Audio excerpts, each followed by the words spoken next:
Professor Terry O'Dean out in Berkeley, California. You've got a robot. When famed investor Charlie Munger was asked about the secret of his success, the problem is that that wagon also has a time bomb on it. DeFi in fact starts with the idea that people are not rational when it comes to managing their own money or their investment.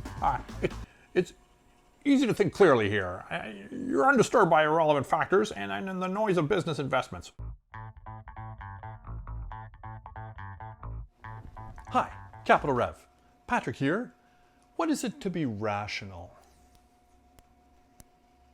When famed investor Charlie Munger was asked about the secret of his success, he said, "I'm rational." Sounds easy enough, right? Just be rational. According to this new and exciting field of study called behavioral finance, it's actually really hard for individuals to be rational. DeFi in fact starts with the idea that people are not rational when it comes to managing their own money or their investment. There's lots of evidence to indicate that markets can be irrational for a long time. I mean, remember the tulip bubble, the Nifty 50, the dot-com bubble, 2007. We can go on thinking crazy things for years and years at a time because of these things called cognitive biases. In 1972, Amos Tversky and Daniel Kahneman discovered that people are actually pretty enumerate. We're not very good at math, and we're not very good at working out probabilities. For instance, when we're asked questions, we'll anchor on the most recent number we've heard, even if that number doesn't have anything at all to do with the question at hand. Now that prompts the question, if enumeracy is such a problem for us, why is it that our brains didn't evolve to be better at calculating or to be more rational, as Charlie Munger would want us to be? Professor David Geary posits that we're enumerate because our biological systems are broken into two categories. There's biological primary systems and biological secondary systems. Now, primary systems are all those things that are necessary for survival. Our biological secondary systems are made up of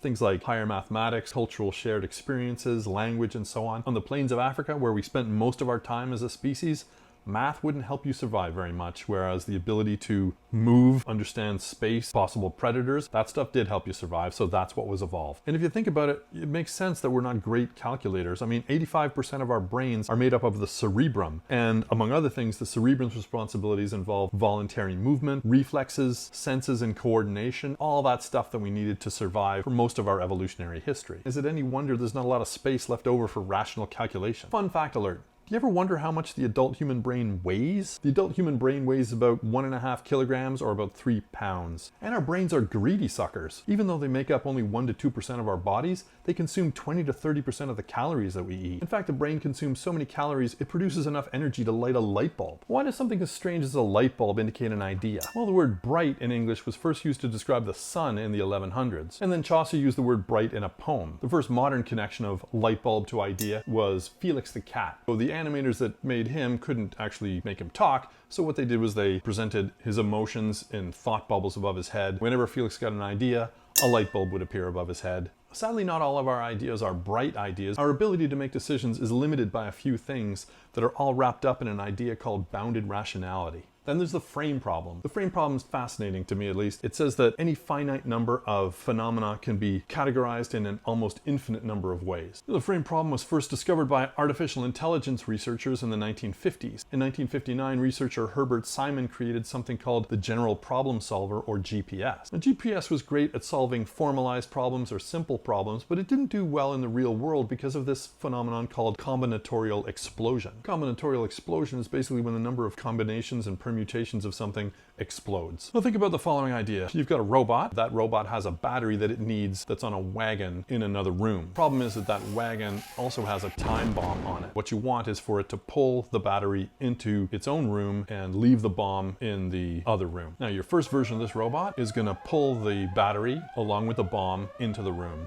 Boom! Back to the drawing board. You're going to make the second version of your robot a little bit more intelligent. You're going to say to it, consider the side effects of your actions. Now that robot had just worked out that pulling the wagon wouldn't necessarily change the color of the room. Boom, the time bomb goes off. And with the third version of the robot, you're going to be even more clever. You're going to say, okay, robot, look only at the relevant implications of your actions. That robot's going to build two lists. It's going to build a list of all relevant actions, and it's going to build a list of all irrelevant actions. And it's going to spend time building its largely infinite number of irrelevant actions, and then the bomb's going to go off, and so on. Dennett's point was that it's not just enough for us to deduce the implications of what we know. We need to work out the relevant implications of what it is that we know. That's the frame problem in a very, very tiny nutshell. And this is a problem that we're only barely aware of because our brains were evolved so well to take care of most of the work for us. We don't have to think about it. We don't even really see much of the world when we are walking through it. The term for this is selective perception. And selective perception is what's allowed us to survive in the physical world, and it's our propensity to look at the world through a particular frame of reference. There's lots of fun examples of the selective perception issue. There was a great bit of research years ago where you showed a football game between Princeton and Dartmouth to both Princeton fans and Dartmouth fans. Princeton fans counted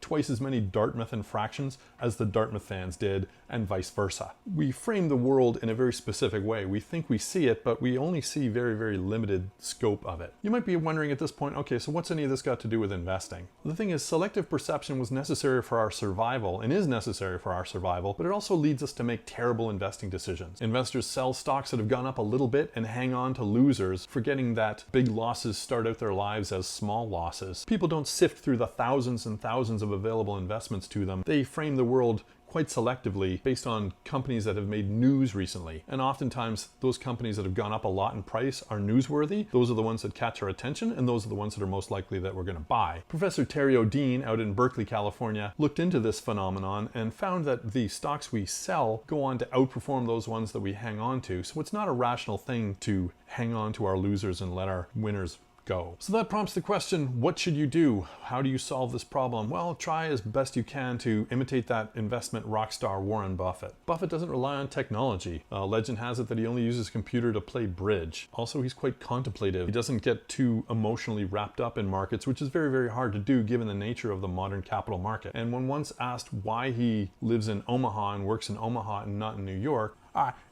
It's easy to think clearly here. You're undisturbed by irrelevant factors and the noise of business investments. If you can't think clearly in Omaha, you're not going to be able to think clearly anywhere else. That's my Buffett imitation. Like it? Anyway, Buffett is smart enough to structure his world to keep him insulated from the noise machine of the financial media. As I pointed out in the mutual fund piece last week, the financial media sometimes gets a story wrong. Buffett's smart enough to structure his world to encourage focus, reduce the number of decisions he has to make on an ongoing basis, and he's smart enough to cut out the media noise machine. The media frequently gets stories wrong. One of the reasons I think Buffett is as successful as he is that he has a very well-defined process. He cuts away a lot of the superfluous noise and the nonsense that so many other people pay attention to. That's it. Thanks very much for watching as usual. See you next time.